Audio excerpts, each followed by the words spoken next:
God manages everything, but you have free will? This is a famous question. This question would take so long to answer. It's not famous actually. It's really not famous. There's a text which is so powerful. It's not so long, but it's difficult. It's a difficult text. The book is called Shal, Shnei Luchos HaBris. It was written around 1600s, middle of 1600s, by Rabbi Shaya Horvitz. This book, it's a huge book, like very long book, very long. Maybe in volumes today it's like 15 volumes. I don't know. It's a long book. It's a long book, and it's a tough book because he discusses so many different things: laws, Kabbalah. There was no such a thing as Hasidus at that time, so he doesn't talk about it. Midrashim and Gemara and Talmud. It's a huge, huge book, and it says it is said, I saw somewhere, I don't remember now where, but it is said that he wrote it for his children, like something like, I'm leaving you something like that. Over there he has an introduction. The introduction is also very long and very interesting, and the introduction is divided in different parts. There's one part that is called Beis HaBechira, the house of choice.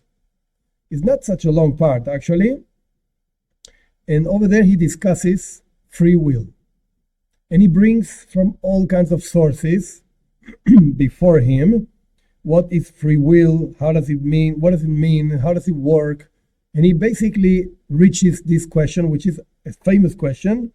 It's a question raised by the Rambam. As far as I know, that he was like the first one raising this question, and he was very criticized for raising the question, because when he answers, you know what he answers? The Rambam says, I don't know. That's what he answers. He makes a very good question. He says, I don't know how to explain this, forget it. So he was very criticized. Why do you ask questions you don't know how to answer? Don't ask the question, forget it. However, the Shal brings all kinds of sources raising this question, and he answers in the following way. I'm not going to quote exactly, I don't remember exactly what he says. I mean, the words, I don't remember. But the idea is like this. I'm going to say how he says it with different words, and then I give an example. Did I remember this example? Because of the question, the chess game. Okay, the point he says is like this.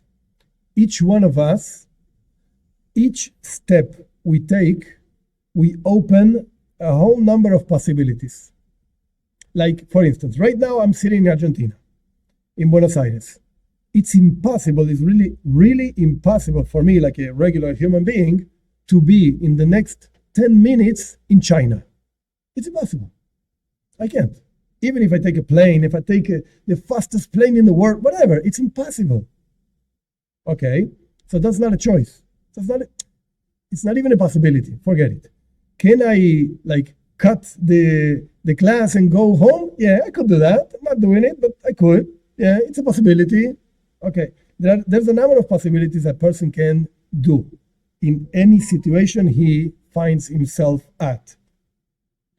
Each one of those possibilities, God knows them. Each one of them. Of course, God is infinite.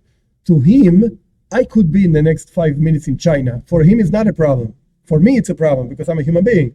But he knows that also. He created me and he created all the human beings. So he knows that for me, it's impossible to be in the next 5 minutes in China, being in Argentina. It's impossible. Okay. So that's not even a possibility. But the true possibilities, he knows all of them. Okay. Now, next step to the answer. According to all the decisions that I previously made in my life, and according to the reason why I'm actually sitting over here giving a class, etc., and what I'm talking about, it, which of these possibilities are really, really possibilities? Like, am I going to cut this class in the next 5 minutes and just leave and say, I don't care about any of you, get out of here? Am I going to do that? I never did that. Like, I didn't even think about it. Why should I do that? Like, it doesn't make any sense. It's not my life. I'm not interested in doing that. God knows that. So what's the most probable possibility for me right now to continue giving the class. That's what I'm going to do. Like, that would be the normal thing I would do. And God knows that also.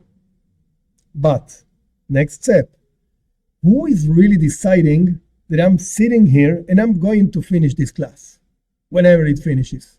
I'm deciding, not God. Could I really cut the communication and just leave? Yeah, I can do that. It's really easy. It's just 3 clicks and I'm out. So that's what it means. God knows the future, but I'm choosing. Because all of the previous decisions I made in my life, the most probable possibility is that I'm going to continue sitting here and giving my class. That's what it means. God knows the future. That's how the Shal answers. Shnei Luchos HaBris.